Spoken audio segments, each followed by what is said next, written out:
be a winner.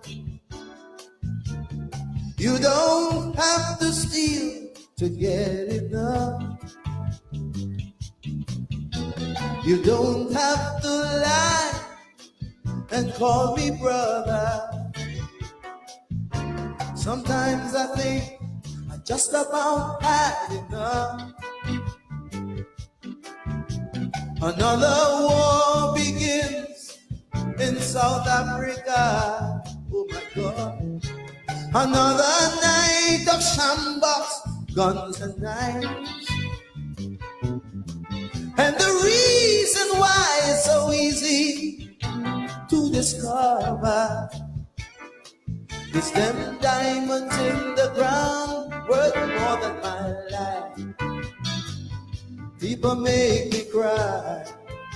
Sometimes when I'm alone, people make me cry. People make me sad.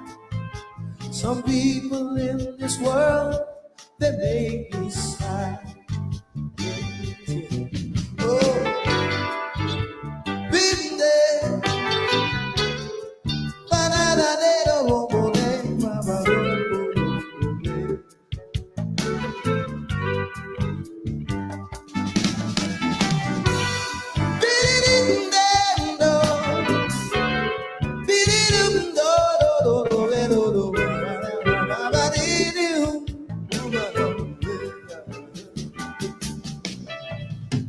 Sometimes I think, take my life too serious.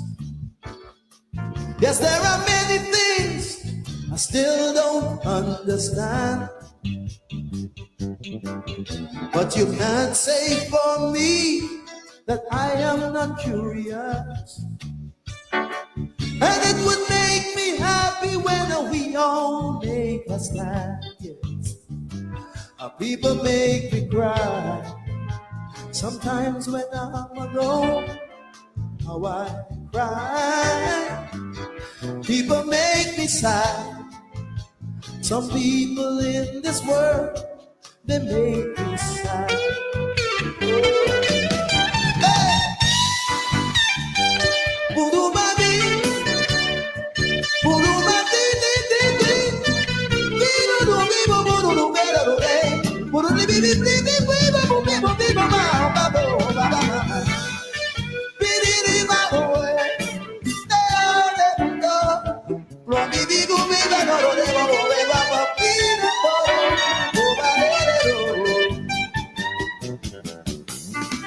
sometimes I think I take my life too serious. Yes, there are many things I still don't understand. But you can't say for me that I am not curious. And it would make me happy when we all make a stand. People make me cry. Sometimes when I'm alone, how I cry. People make me sad. Some people in this world, they make me sad. I'll tell you why. Because you don't have to cheat to be a winner. No, no. You don't have to steal to get enough. You cannot take my life away and still call me brother. Sometimes I think I just about had enough. What? You take my home, you take my pride, you still want to use me? Oh, you're cutting my inside out like a knife. You cannot take it all away and still abuse me. It's them diamonds in the crown worth more than my life. People make me cry. Sometimes when I'm alone, how I cry. People make me sad. Some people in this world, they make me sad. People People make me cry.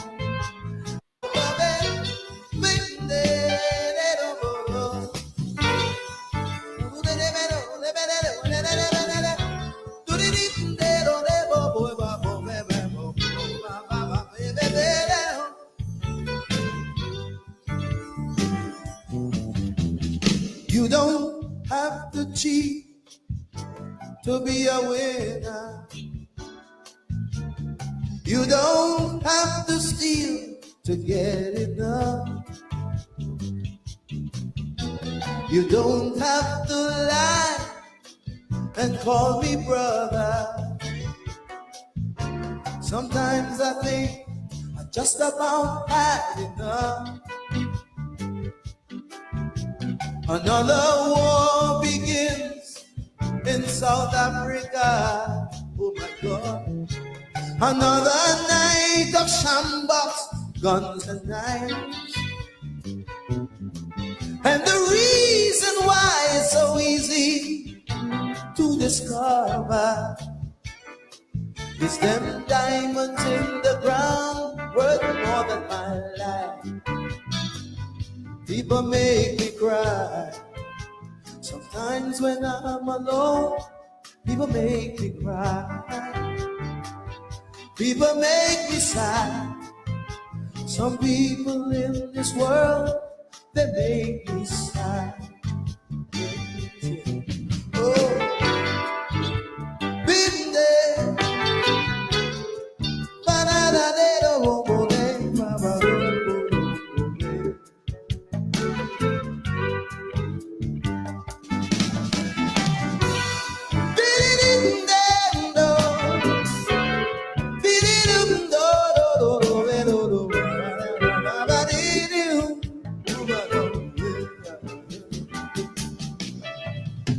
Sometimes I think, take my life too serious. Yes, there are many things I still don't understand. But you can't say for me that I am not curious. And it would make me happy when we all make a stand. Yes, people make me cry. Sometimes when I'm alone, how I cry. People make me sad. Some people in this world, they make me sad. Hey!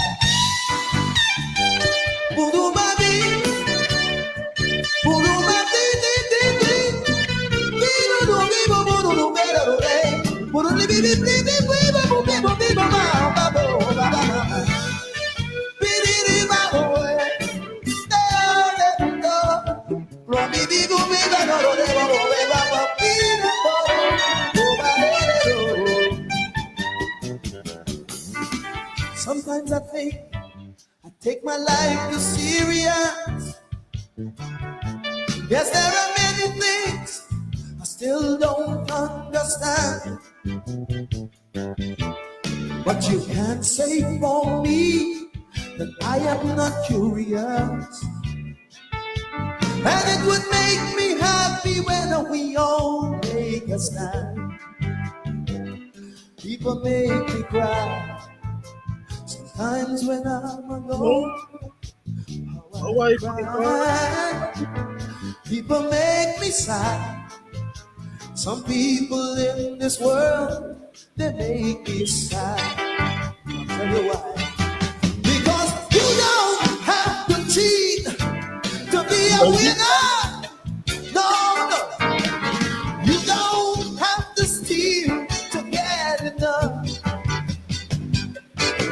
You cannot take my life away and still call me brother.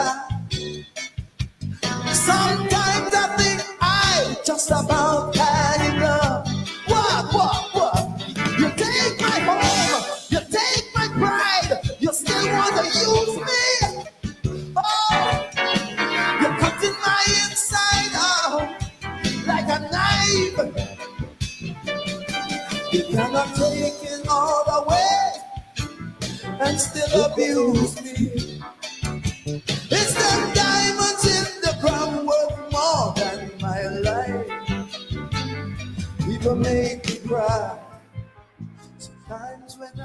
alone, how I cry. People make me sad. Some people in this world, they make me sad. People make me cry. Sometimes when I'm alone, how I cry. People make me sad. Some people in this world, they make me sad. Oh, I know only down the day, over there, and still abuse me. It's them diamonds in the crown worth more than my life. To get it done, you cannot take my life away and still call me brother. Sometimes I think I just about had enough. What? You take my home, you take my pride, you still want to use me. Oh, you're cutting my inside out like a knife. You cannot take it all away and still abuse me. It's them diamonds in the crown worth more than my life. People make me cry.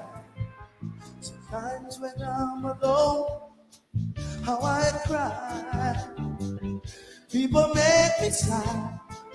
Some people in this world, they make me sad.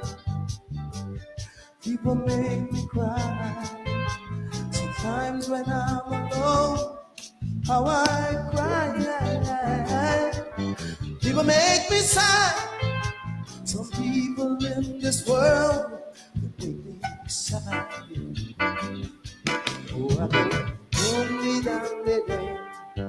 Oh, then hold me down the door. Hold me down the day. Oh, down the day. Hold me down the door.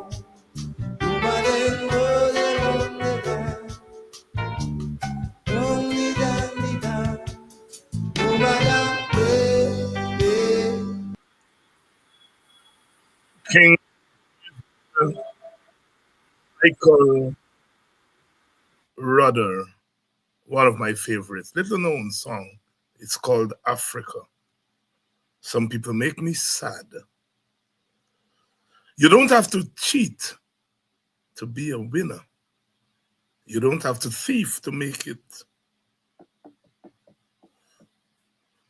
You cut my inside and then you call me brother. Sometimes I just think I've had enough. The words of wisdom from our Shantwell,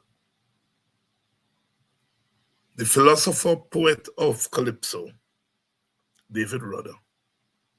Some people make me sad.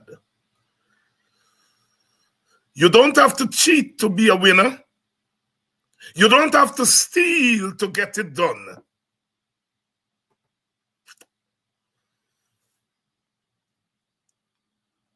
You tear out my inside and then you want to call me brother. Is that oil in the ground worth more than my life? Some people make me real sad. Real sad. Appropriate song, as many of you have been saying for the last couple of minutes. Appropriate calypso to start us off tonight on a Wednesday night. I want to thank all of you for coming through. Tonight we want to talk. I want to start tonight by reading a press release that was released by the WPA today, and then we'll talk. The WPA has received information that distribution of the $100,000 cash handout has commenced at several government agencies. We welcome this development. However, many public servants have contacted us to express their concern that they're being forced to have pictures of their identification cards taken by the personnel doing the distribution. They're also asked to say where they voted at the last election. Those who have refused to follow these instructions are being told that they would not get the handout. WPA notes that the government has repeatedly said that the only requirement for receiving this handout is the presentation of a valid identification card or a Guyana passport. The government must answer the following questions. Why these added requirements now? Why does the government want copies of ID cards? What does information about where someone voted at the last election have to do with receiving a cash handout? What is the linkage between elections and the cash handout? Why was there no public announcement that recipients would have to meet these added requirements? What does the government intend to do with the pictures of the ID cards and with information of where people voted at the last election? WPA can only conclude that its initial suspicions that there were hidden motives behind this initiative was not far-fetched. We have always been suspicious that voters, rather than all citizens, are being targeted for the handout. At a time when opposition parties are trying to get GCOM to address the issue of voter impersonation, and the governing party stoutly resisting any moves in this direction, the government's forced acquisition of people's ID cards is an ominous sign. Something sinister is afoot. It is not out of place to suggest that this exercise could be linked to an orchestrated effort by the ruling party to tamper with the elections long before election day. If this suggestion is proven to be correct, our country could be in for a rough ride in the lead up to the election. WPA therefore condemns in the strongest terms this latest development. We call on GCOM, local stakeholders, and the international community to take note of this development. We call on the government to explain why it is using the cash handout to bully citizens to turn over their information. In the meantime, we ask Guyanese to refuse to turn over their personal information to the government agents. End of release. That is the news as we come on air tonight. We later learned today that one of the vice presidents in the government summoned the IT people of all the ministries to a meeting in which instructions were given.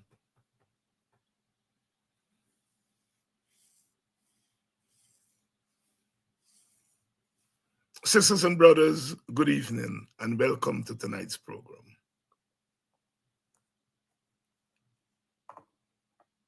There is more in the mortar than the pistol. The government said very clearly, the only requirement for this cash transfer is a valid ID card and a Guyanese passport. They didn't say that people will have to hand over pictures of their ID cards. They didn't say that people would be required to say where they voted at the last election.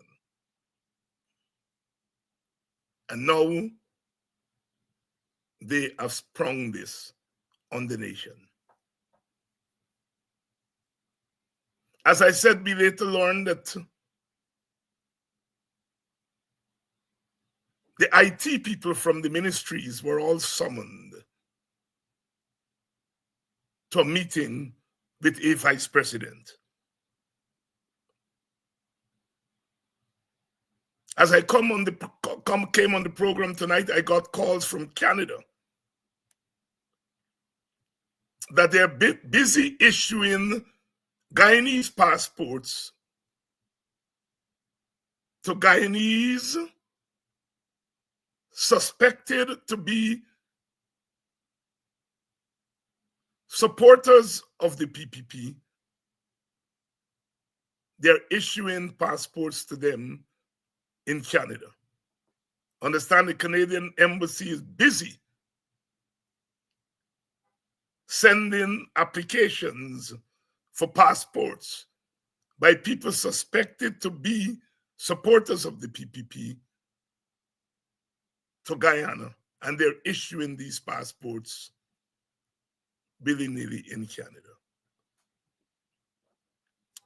Sisters and brothers, in politics, you don't always want to say, "We told you so." But you remember when the WPA said that once you say you are distributing a cash handout to people 18 years and over, it means you're distributing it to voters. Remember, they started by saying they were distributing it to households. Well, we are now reliably informed that they were advised that it would be more beneficial to them to issue to individuals 18 years and over, because in that way, you get to tamper with the elections via the cash transfer. And they made the swift adjustment. Why are they collecting pictures of people ID cards? People call us, sent us voice notes, naming the agencies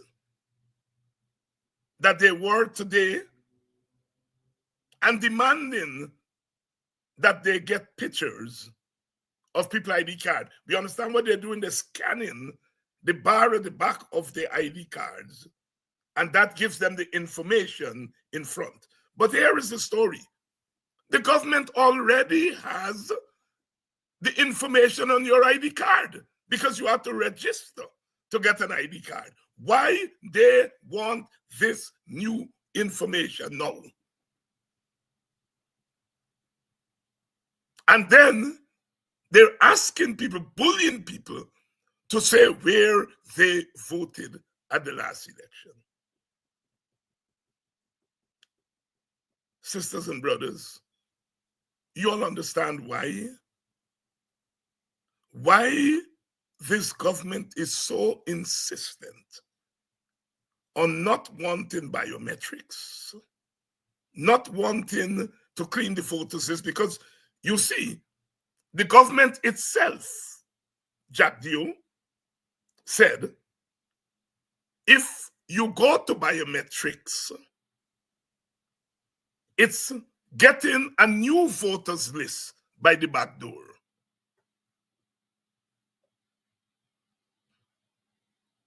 They don't want biometrics because biometrics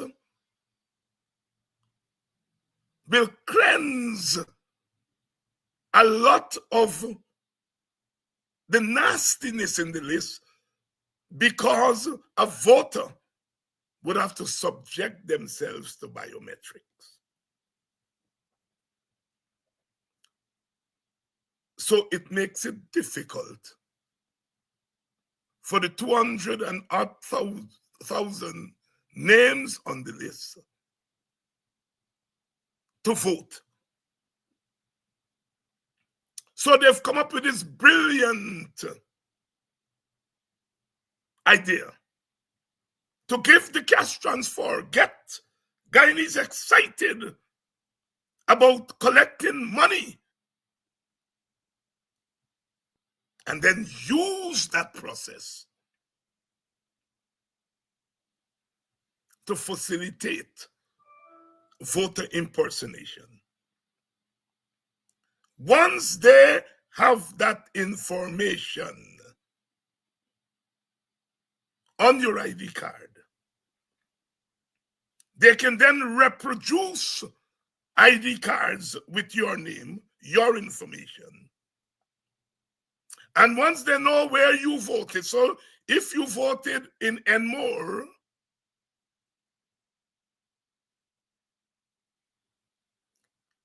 your information will be taken.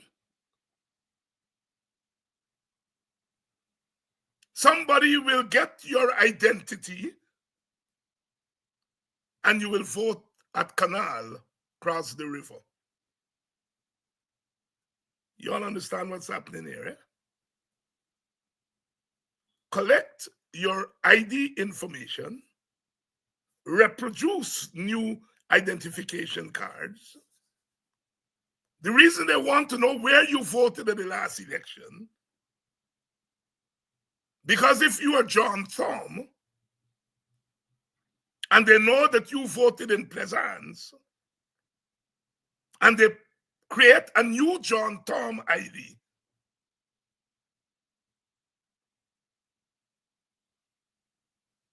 they're not going to have the new John Thom vote in Plaisance. They're going to have him vote somewhere else. The rigging has begun. We are extremely glad that our people are getting a little freak. But we know that this government is not interested in giving monies like that to people. They have to get something in return. It was too good to be true.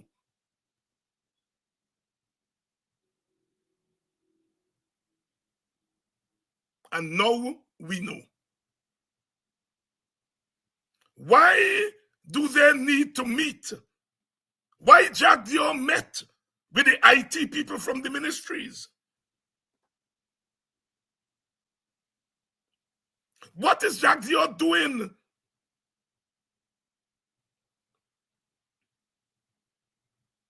We are reliably informed that he met with the IT people from the ministries. We thought that this distribution was being done through the Ministry of Finance. What is Jack Dio allegedly doing? Talking to IT people.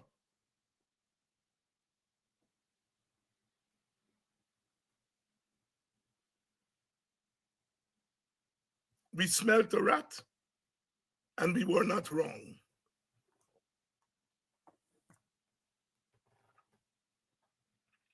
If you have biometrics, what you do is that you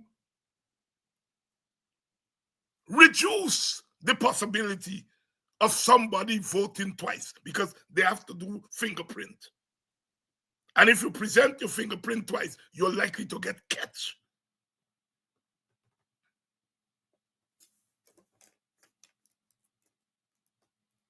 The resistance to biometric means that you're up to something that the biometrics will prevent you from doing.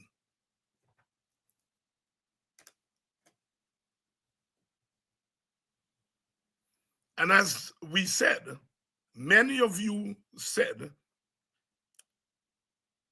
that extending the cash transfer to people overseas who are Guyanese was loaded. We caught the corruption part of it. That in this distribution there's corruption. But in addition to corruption, that is people stealing the money who are distributing the money,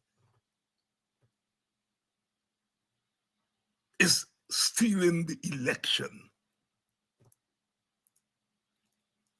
Nandlal and Ralph Ramkaran are saying that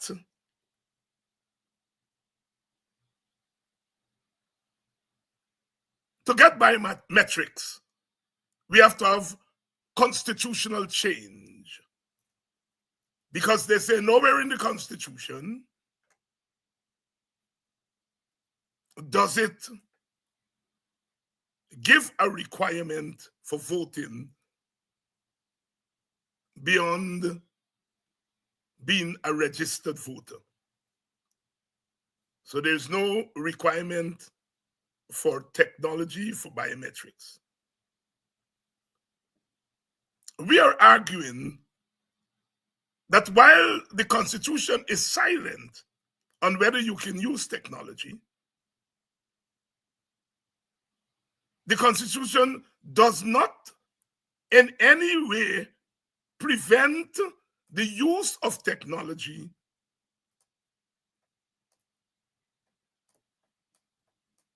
as part of the process. And in any case, the law gives GCOM a wide berth to do whatever it needs to do to ensure a free and fair election.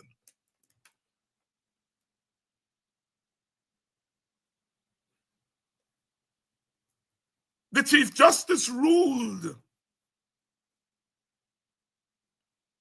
that GCOM has the power to correct any flaws.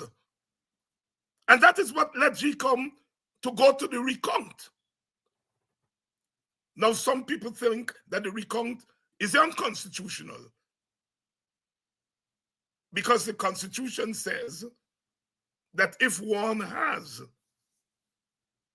a quarrel, then you go to a petition. But the election law also says that GCOM has the right to correct any flaws before the end of the elections. As constitutions go, sometimes they say things that appear contradictory. My example I like to give is the American Constitution. The 10th Amendment of the American Constitution says all powers not given to the states, not all powers not given to the federal government are reserved for the states. All powers not given to the federal government are reserved for the states. But in Article 6, it says that whenever there is a conflict between the state and the federal government shall be supreme, the supremacy clause. So you have the reserve clause, powers reserved for the state, and then you have the supremacy clause. They appear to be contradictory. One gives authority to the states, and one gives authority to the federal government. So here we have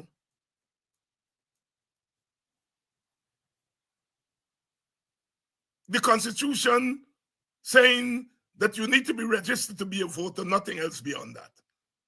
But then the court's telling GCOM, you can do anything, including a recount. And one has to presume, including taking measures to ensure that the elections are free and fair. You see, the Constitution doesn't talk about free and fair elections. Free and fair elections is in the electoral laws. And what Nandlal and Ramkaran are doing, they're reading one part of the Constitution that does not explicitly says that you can use biometrics. But in law, as those two lawyers, now I'm not a lawyer, but in law, there are expressed clauses in the Constitution, and then there are implied clauses in the Constitution. And that is what the Chief Justice used implied law to say that if something is going wrong, GCOM has the right. Because if you say GCOM is in charge of elections, then you are implying that GCOM has the responsibility to ensure that elections are free and fair. So there's express clauses in the Constitution, are express clauses. And then there are things that are implied or inferred in the Constitution. You see, some of these bright people like to think because we don't read the law, we don't understand how the law works. So ultimately, it's GCOM.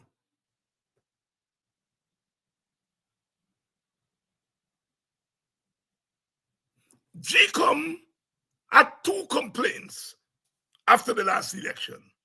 One complaint from the PPP that an agent in concert with coalition people was mistabulating the vote. That's one complaint, PPP complaint.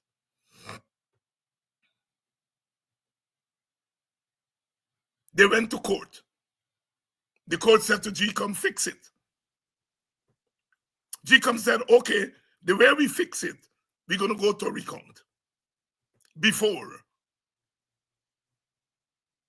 if you were following the Constitution, then GCOM should not have gone to recount. GCOM should have told the PPP and told the Chief Justice, let the PPP bring an election petition. Because that's what the Constitution says. If you have problems with the election, you wait until the election's over and you go to petition. But the Chief Justice says, I am reading it broader than that to say that GCOM doesn't have to wait for a petition. It can fix the problem. And GCOM proceeded to fix the problem through a recount. But in the process of fixing the problem, GCOM encountered some other problems. These were brought to their attention by the APNU AFC. When the boxes were opened, they found almost 5,000 people who they suspected were not in the country but voted. The APNU AFC people did their field work and they came up with these almost 5,000 names.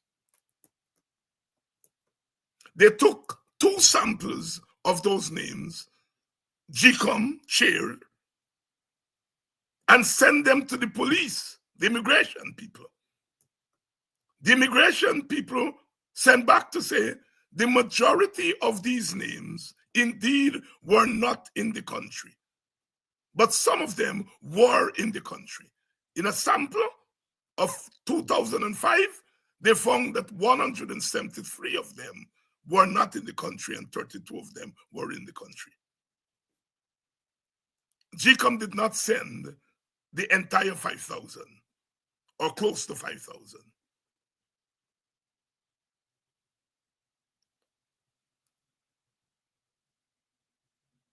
The APNU AFC also found that there were 48 boxes on the East Coast without statutory documents. Now, anybody knows that once you're dealing with the law, you have to present your documents. And here, in an election, you have 48 boxes, the equivalent of almost 10,000 votes. 10 to 12,000 votes, the equivalent of 2 to 3 seats. That were without statutory documents. They found that over 200 people were dead who voted. Now, GCOM now has complaints by the PPP that there was mistabulation of Region 4. They also have complaints by the AFC, APNU, that there were boxes without statutory documents, and there were people who voted who were not in the country. If GCOM has in its possession these complaints, it is incumbent upon GCOM to investigate both complaints. It did not investigate the complaints. The PPP settled their story by calling in the police and have the police charge Mr. Mingo and some coalition people. So that matters before the courts. The PPP claimed that they were not hurt because it was only an attempt. It was only an attempt. The APNU AFC, their complaints, the chair is telling them, take it to a petition. Well, why didn't she tell the PPP when they said they saw mistabulation? Why did she not tell them, take it to a petition? When the Chief Justice tell her, do what you can, why didn't she tell the Chief Justice? No, the law said that they must go to a petition.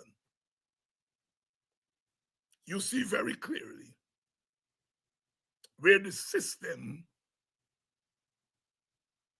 dealt with the PPP's complaints, but did not do anything about the other side complaints.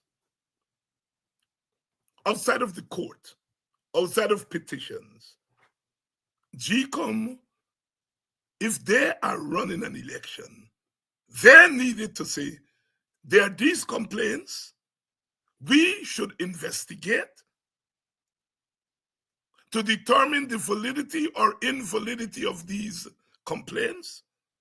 And if we found that there was any validity to these complaints, we put mechanisms in place to prevent them from happening in the future. If GCOM had done an investigation of voter impersonation, it has the evidence from the police. Whether it was 1 or 173 or 373 or 473 people who voted who were not in Guyana, it was enough for GCOM to say, we have to stop it. And had GCOM done its own investigation, it has the evidence. And the logical thing to do to stop vote impersonation is to go to biometrics. So the fact that there are no biometrics now is as a result of the chairman of GCOM. So when Nandlal and Ram Karan are now telling us we have to change the constitution and there is no time to change the constitution, then they have to point the finger at GCOM. Because at GCOM done an investigation 4 years ago, 3 years ago, and found that there was voter impersonation and there is need for biometrics. The constitutional change could have been done already. So, who must suffer because of GCOM's dereliction of duty? Who must suffer because of Claudette Singh's dereliction of duty? The opposition. And that is against natural justice. That is a human rights, civil rights violation. By civil rights, it means that public good that is given to some must be given to all. And if GCOM took care of the PPP's complaints and it has done nothing about the APNU AFC complaints, that's a civil rights violation because you're denying one side a public good that the other sides have.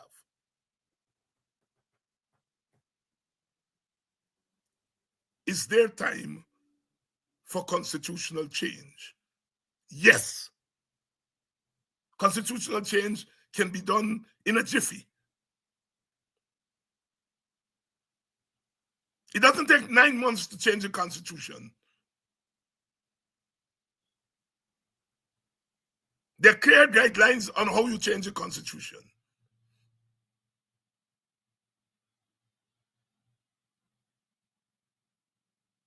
And something as important as who governs, then time should not be a constraint. Because a country can be broken up as a result of stolen elections. A country can go up in smoke. A country can become permanently unstable. And so GCOM needs to do everything, including persuading the government that if you are saying, Mr. Nandlal AG, that it takes constitutional change, then get on with it. Get on with it.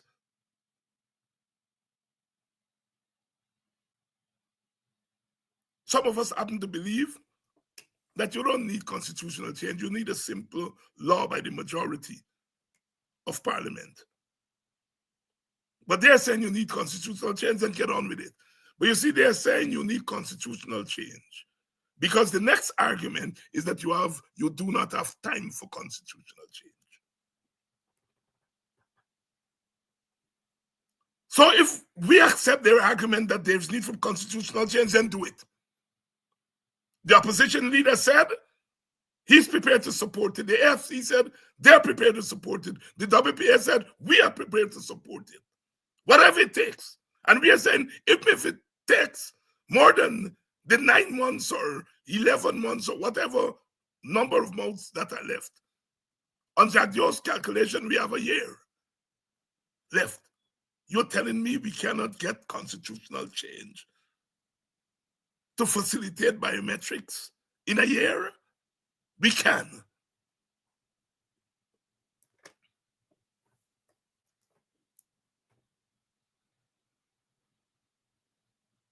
There is a plot afoot to steal these elections by the PPP. We have been reliably informed that the Indian Guyanese share of the population has been reduced to 36%. It means that 64% of the population does not fall in the natural constituency of the PPP. We understand that the rate of outward migration by Indo-Guyanese is somewhere between 8 to 10,000 per year in the last decade. And for African Guyanese and Amerindian Guyanese, it's about 2,000. Hence, the rapid reduction of the Indian Guyanese share of the population.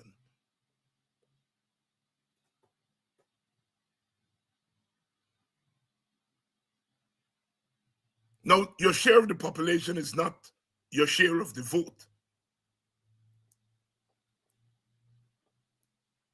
But you can approximate share of the population to share of the vote. It is people of voting age. What is the percentage of Indo-Guyanese that are of voting age? What is the percentage of Amerindian of voting age? What is the percentage of African? We can only know that through the census.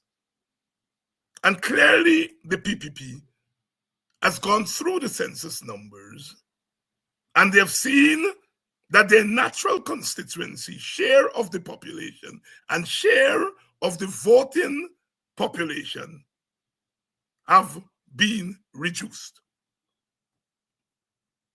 If we take it that people will vote along ethnic lines at the next election, then the PPP is at a disadvantage. We now understand why they've come up with this crossover vote story.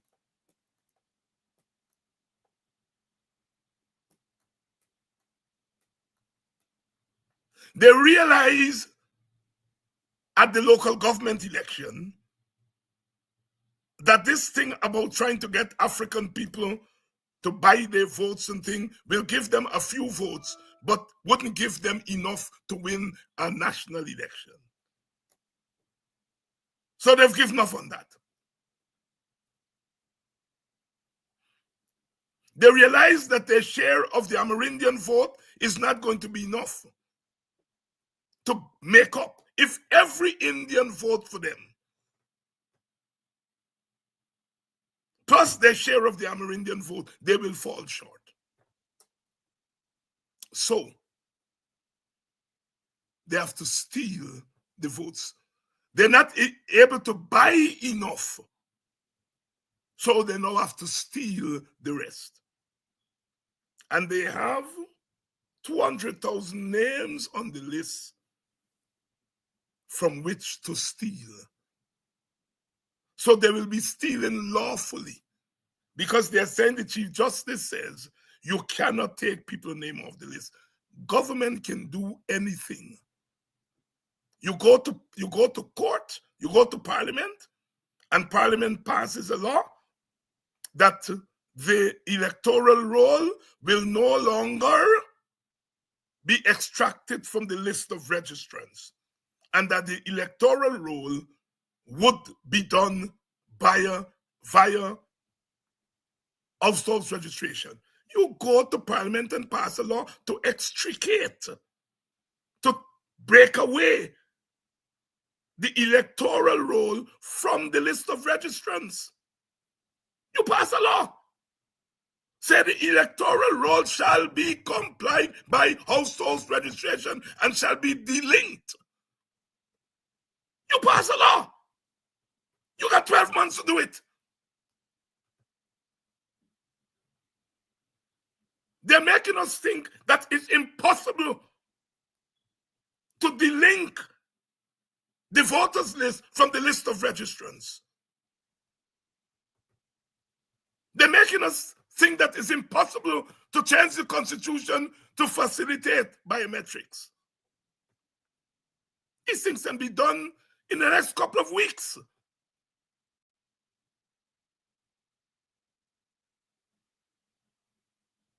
They're trying to fool us. They're trying to fool us.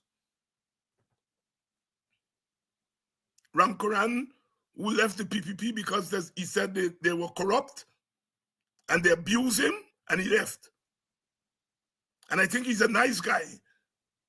But he said in his column this weekend that the only parties that complain about election fraud are opposition parties, the PNC and others. And that this complaint is meant to prevent the PPP from winning elections. He said the PPP is not allowed to win elections. And I saw Sherwood Lowe answered him well. Because in 2015, Ralph, your party, the PPP, did not accept the results of the elections. Ask your presidential candidate, Donald Ramutar. He never accepted it. He conceded the election, but he says it all the time. The PPP filed a petition against the 2015 elections. How the hell are you saying, Ralph, that only the opposition does object to the outcome of elections? Didn't the PPP object to the outcome of the 68th election? And the 73 election? And the 78 referendum? And the 1980 election? And the 1985 election?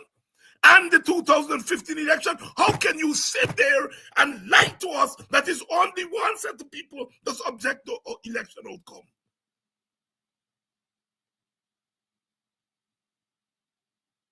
But these people have no respect for us. I hate to say that about Ralph Ramkaran because I like him. He's a nice guy. I don't think he's a corrupt guy. But he's falling in line. What does Ralph Ramkaran have in common with the PPP? The PPP that throw him out, that make him get dumb for days. His own testimony. They abused him. And yet, he's falling in line with them. What does he have in common with them? I don't think Ralph is ideologically in line with Jack Dio and them. I don't think they have any respect for him. I don't think he has any respect for them. And I'm asking the question, what does he have in common with them? Or you answer the question, because you all know the answer. People who abuse you, people who you say are corrupt, people who have no respect for you. You form a party and oppose them at the last election, and now you are fetching water for them. What do you have in common with them, Ralph Ramkaran? I know. All we know what you have in common with them. Sisters and brothers, they're trying to steal these elections. Jack Dio came out in defense of Claudette Singh. Here you are a competitor. And you are batting for the umpire. You are batting for the umpire. It means that you think the umpire is biased in your favor. That's why you're batting for the umpire.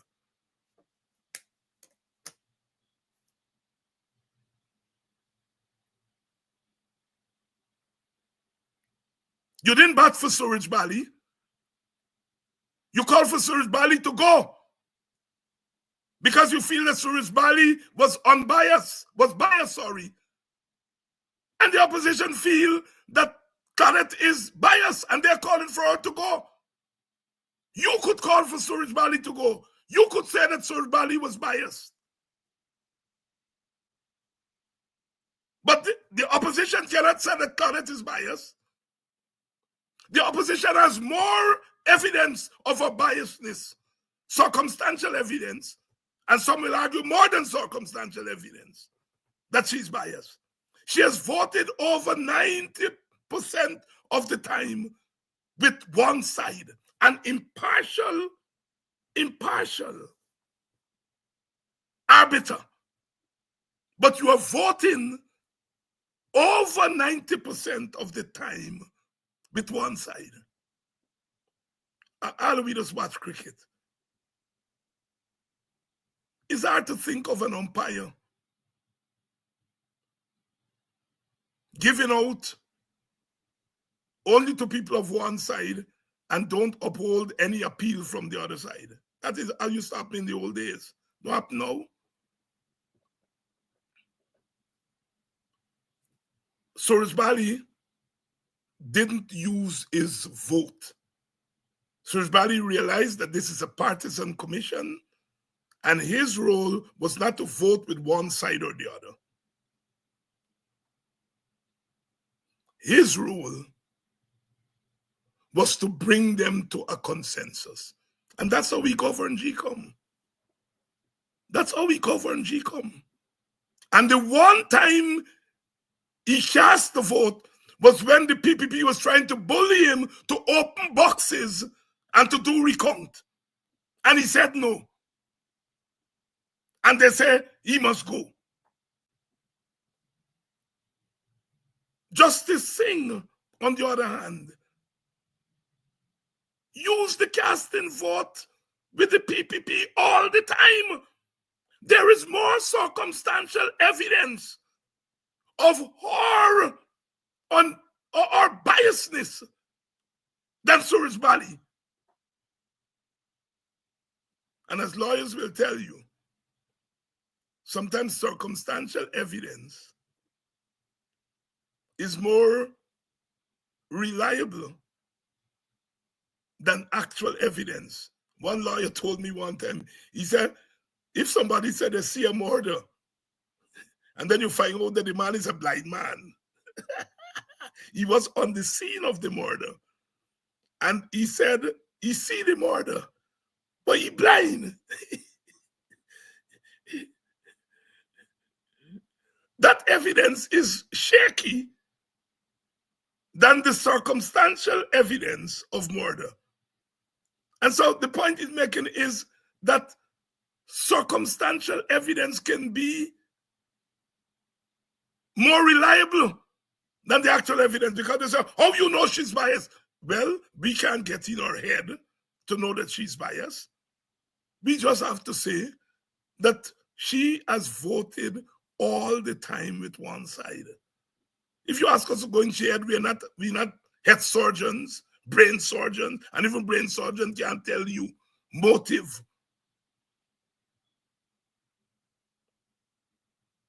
So the plot is there to steal these elections. And the cash grants, the cash handout, because it's not no grant, the cash handout, we are now seeing it for what it was always meant to be. A source of corruption, financial corruption, and electoral corruption.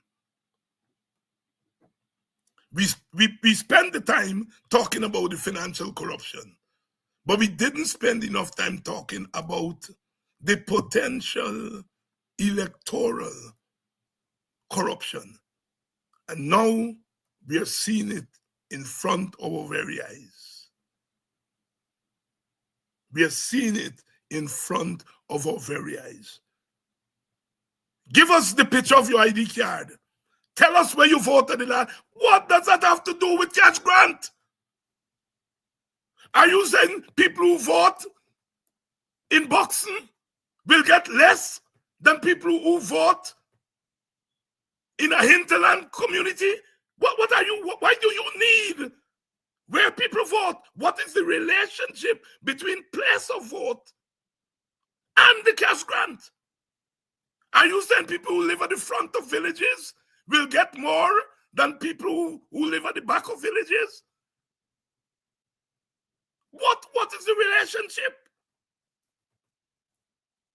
There is no relationship between the two, except that the PPP wants to know where you vote. So when they're going to use your information on your ID card for voter impersonation, two Gloria pod don't turn up at the same polling station because the polling agents will be looking for them. Two Wendy Caesar don't turn up at 10 a.m. at the same station. That's why they want to know where you voted. Because when they use that information that they have scanned from your ID card, they will not make mistakes that they made the last time around. That is why they do not want biometrics. Ramcharan said that he want, a couple months ago, the man said the government should give in to biometrics. Because he said that, look, you mustn't give the opposition a weapon. And now he's saying, oh, biometrics can only be had by constitutional reform, and implying that the call for biometrics is a call to disrupt the election, and implying that there is not going to be enough time to do it. What does Rav Ramcharan and Nandlal have in common? I ask that question again. In case you all see Rav Telly David asking that question, and David loves him.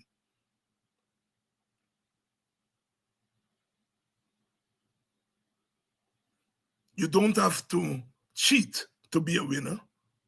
You don't have to steal to be a winner. You don't have to cheat to get it done. They always run around the world. The PNC used to rig elections. Used to. Who rigging now? Who rigging now? Who is rigging now?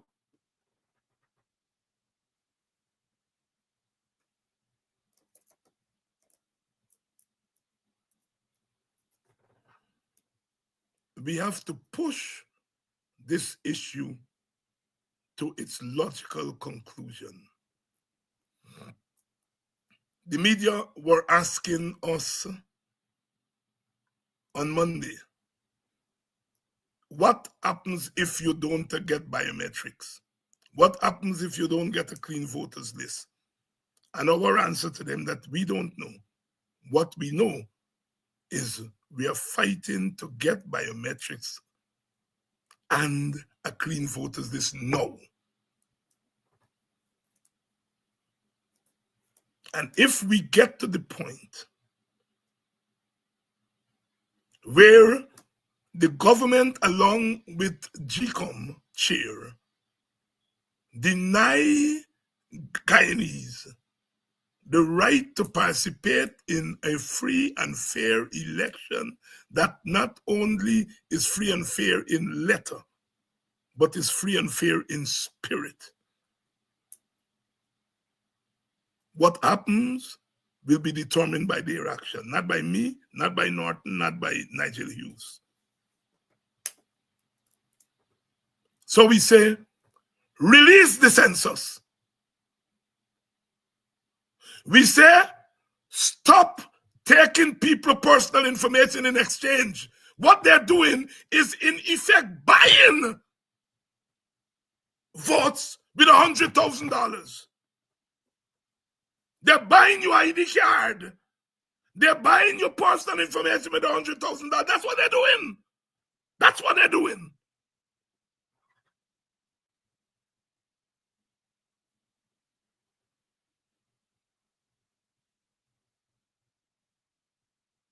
What are they doing in Canada? Distributing Guyanese passports.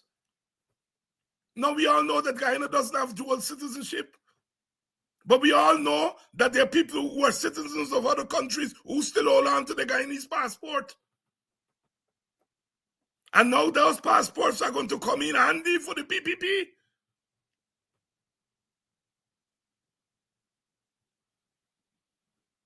Those people are going to come, they will take pictures of their passports, and they will go back to Canada, and somebody will vote for them at the next election because there'll be no biometrics, according to the PPP.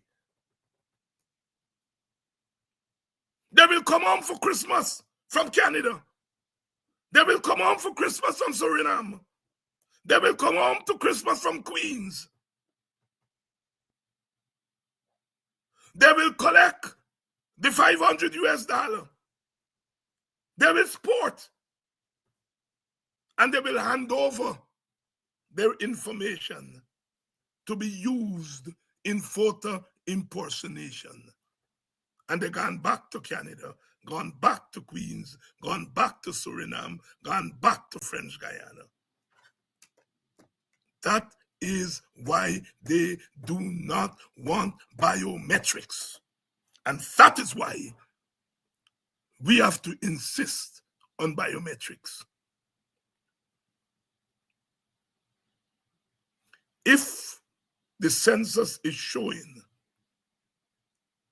that the natural constituency of the PPP has fallen to 36%, that's a big fall from 50-odd% just a decade and a half ago, 2 decades ago.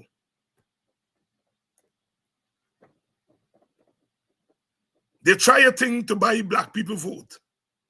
They try a thing.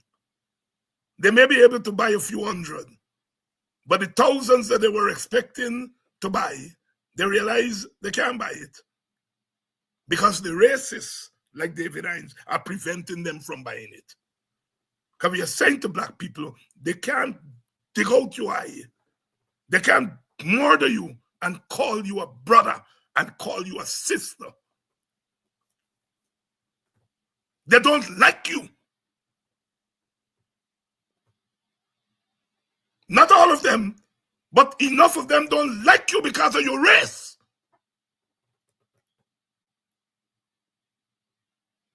And they don't want me to say that. Because when I say that, I'm opening the eyes of black people and to say, do not allow yourselves to be bought. You all see what's happening in America? Buyer's remorse already. You try to punish the Democrats by voting Republican. And now the Republicans are showing they have no place for you. Trump has not named one black person to his cabinet yet. Are you hear me? They're what you call forms. Because he can go and take a black man just like he and put him there. That won't solve our problem. But even that he hasn't done. He hasn't found a nasty black man to name to his cabinet. And the few black men who went and voted for him, they're already seeing buyer's remorse. Our Palestinian brothers and sisters who punishing Biden because of what he's doing, well, not doing, but what he's aiding and abetting in the Palestine, aiding and abetting Israel to do to Palestinians. So they punish Biden by going for Trump. Trump is not going to end that war. He's not going to end what the Israelis are doing. Trump will work out a deal between Ukraine and Russia because it's white people killing white people there.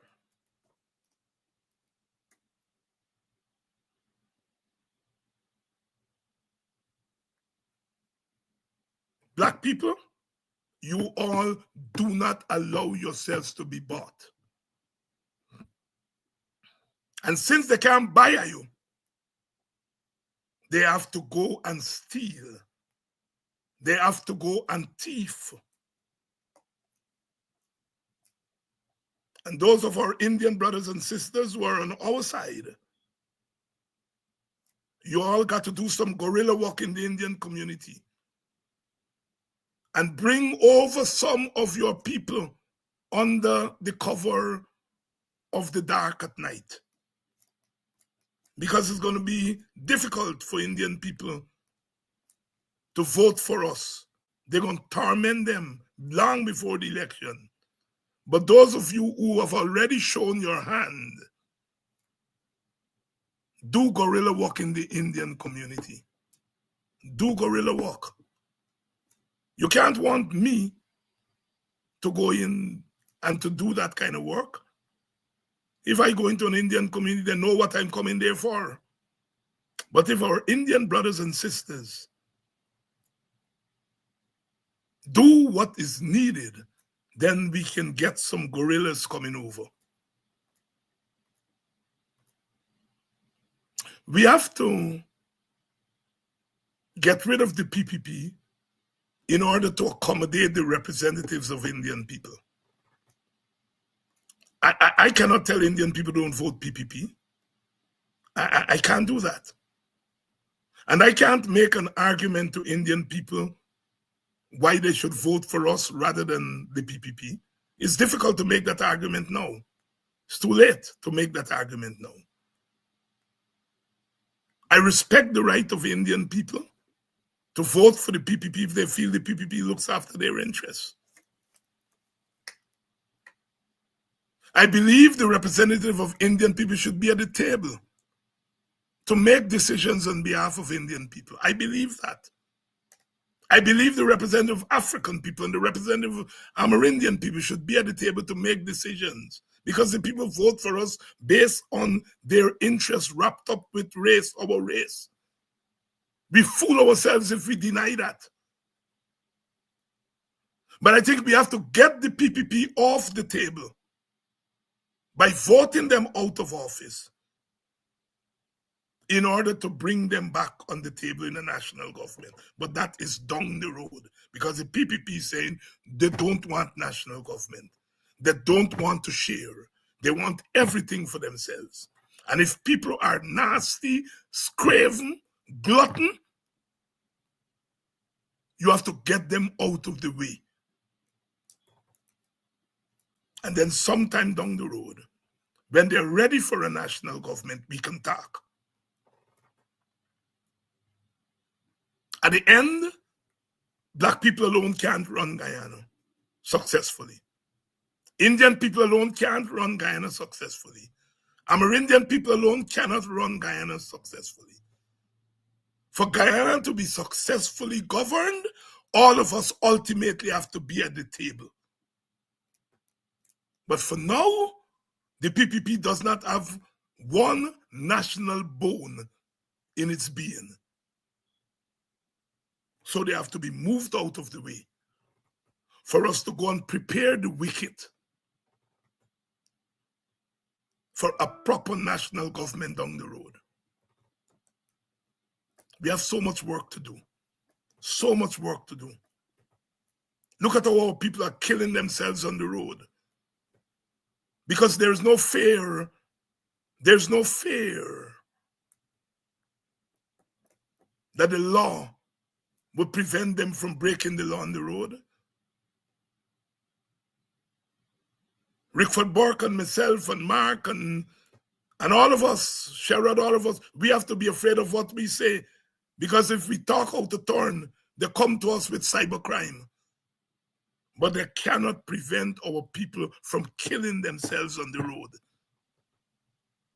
Rickford not killing anybody, I not killing anybody. But they will come for us. If we don't have to say something, somebody get vexed and say something on this show, they come looking for me. They're prepared to implement order on their political opponents. But when our citizens are killing themselves and the government cannot step in to stop them from killing themselves. What is government? Government was created to save mankind from itself.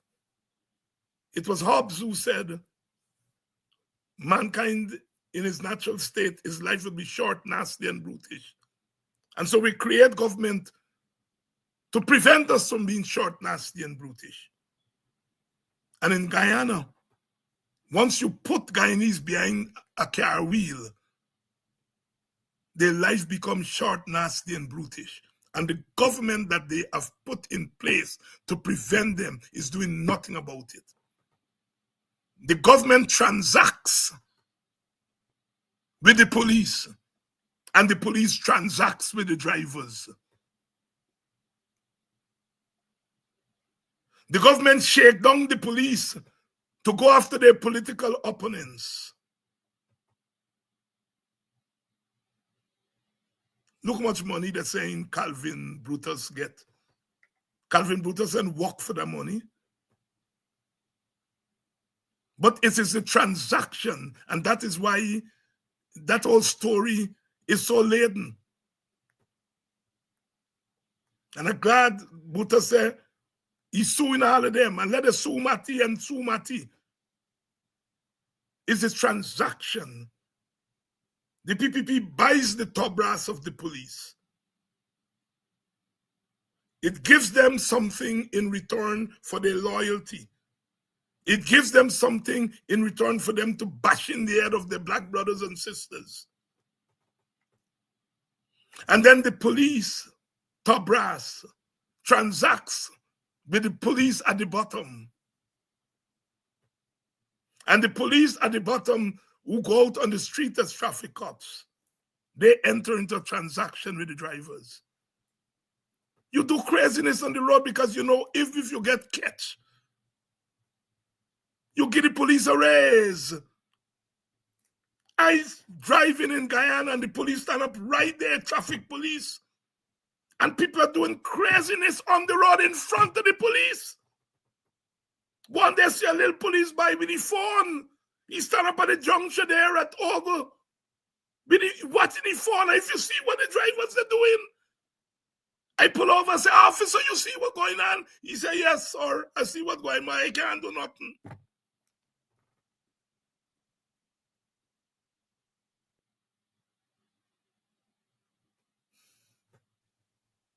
That is the country we live in. A government that watches our people killing themselves. Look, man, all of we the speed. If given the opportunity. If given the opportunity, all of we the speed. All of we just do a little boring. If given the opportunity. But we are likely to speed less or bore less or go on crazy on the road if we know that there will be consequences. That's why I'm not blaming drivers. Although they must take responsibility. I tell the story of over 2 decades ago. I was speeding, I think I was doing 80 in a 65 zone. Hustling to go to the airport because I was late. They clap $185 ticket for me. That is the last time I speed in America. Because $185 is plenty money.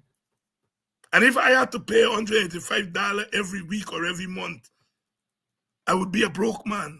And I made the personal decision, I'd rather meet late than have to pay money every 2 mornings. I made that personal decision.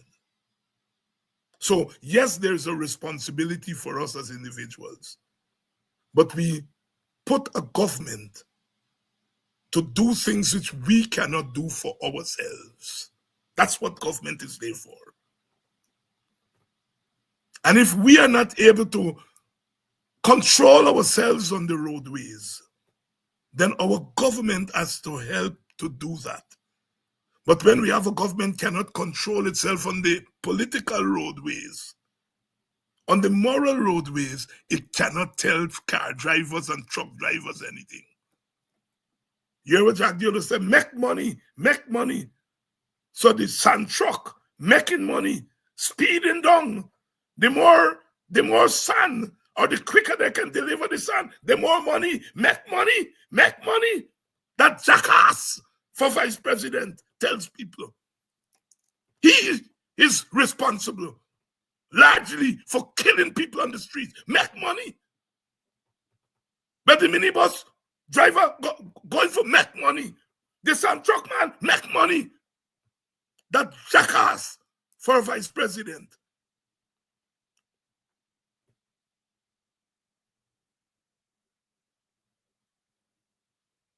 These people have absolutely no interest in a civilized Guyana. Make money, make money. And the people hustling for make money and killing themselves and killing other people. That man walking or running in the morning to make himself healthy. And he's now dead. Jack Dio must take responsibility because is he telling the truck driver them make money? David Hines don't want y'all make money. Carl Norton don't want y'all make money with his damn stupid self.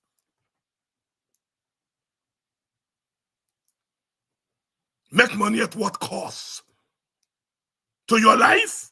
To other people's lives? Jack Dio ought to bag his face.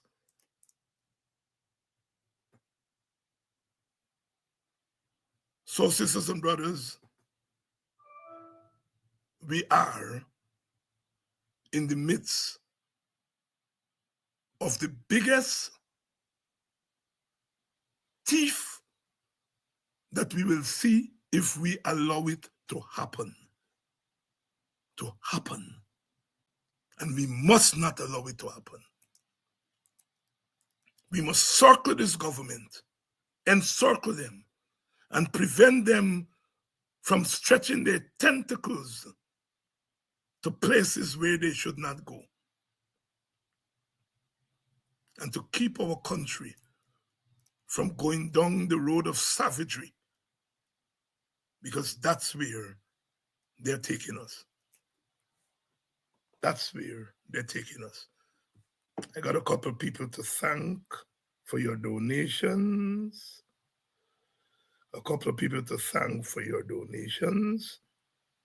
Thank you all. And I want to thank some of you all in advance for your donations to Politics 101. I know you all have to share the donations around. Jem, thank you very much, Jem P, for your donation. Dion R. A. And I'm saying it because some people may not want their full names to be called, but you know who you are. Dion, Jem, thank you. C-Thread, thank you. Azores, serve, thank you. Linda, thank you. Please, the rest of you, your little contribution, goes a long way towards helping to pay the bills that we have to pay. We have some little bills we got to pay. When something become prevalent, they find money every time this gone up, that gone up. This thing that used to be that gone. You all know the story. Help us to stay on board. And as I said, we understand that you have to share around your little donations because there is not just one show. And we encourage you. There's some donations that came in through MMG. And I don't have the names, but those of you who have contributed through MMG, I thank you very much. We're not able to access the names. What I want you to do for me is just inbox me and tell me your name and your contribution that you send by MMG, and I will thank you for that. Those of you in Guyana, the MMG information is at the bottom of the screen. Just inbox me if you send an MMG donation, and I will acknowledge you. And I know there are a couple of donations that came in through MMG, but I'm not able to see the names. For those of you who are not getting through on Cash App, the Cash App is ready. It's working now. We had to transfer from personal to what now they say you a business account, so they charge you more. The tax, you're making joke with capitalism. you know, they had disabled their accounts, and we had to now make the transition from a personal account to a business account. And so when you all send a little donation, they take out a bigger percentage. uh, oh Lord. But you know, that's the world we live in. So I'm looking forward to your donations, and I will see you all tomorrow. We're going to continue to cover what's happening. GCOM had a meeting yesterday. They have not made any headway on biometrics yet. The joint opposition met earlier this week and working out strategy. And so we are doing things. The demonstration yesterday was bigger than normal. Congratulations to all of you who were out there. I shall see you all tomorrow where we continue. I think we're going to have some GCOM people here tomorrow. PayPal. The PayPal is an option, yes. The PayPal information is on the screen, Kenneth. It's the same information as the Zelle.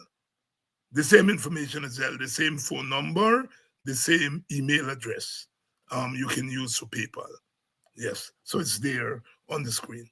So I'll see you all tomorrow night when we continue. But that's the latest. The rigging has started with the cash transfer. Thank you all very much. We're heading into Thanksgiving. So, you know, give thanks, give thanks, give thanks, not for what the Thanksgiving's supposed to give thanks for. Because, you know, that old Thanksgiving thing got some got some nastiness behind it. But as we have always done as oppressed people, that we have taken that which is meant to oppress and turn it into something positive. Turn it into something positive. I'm hoping to head to be with my family, my relatives in Maryland. So if I manage to get out, if the place is not too cold, I am sure that I will run into some of you. Kenneth, I did run into you last year, Thanksgiving. I went to a function, or was it Christmas? I can't remember. But there is and there are functions in Maryland. I may, if my brother acquiesce and takes me around, because I forget Maryland now. I just get lost in them streets now, so I don't take that chance. So I depend on my brother George to drive me around, and he has already worked out my schedule for me. So I'm hoping that I will run into some of you in Maryland in the next week or so. So thank you all, and thank you all again for your donations, and I will see you all tomorrow.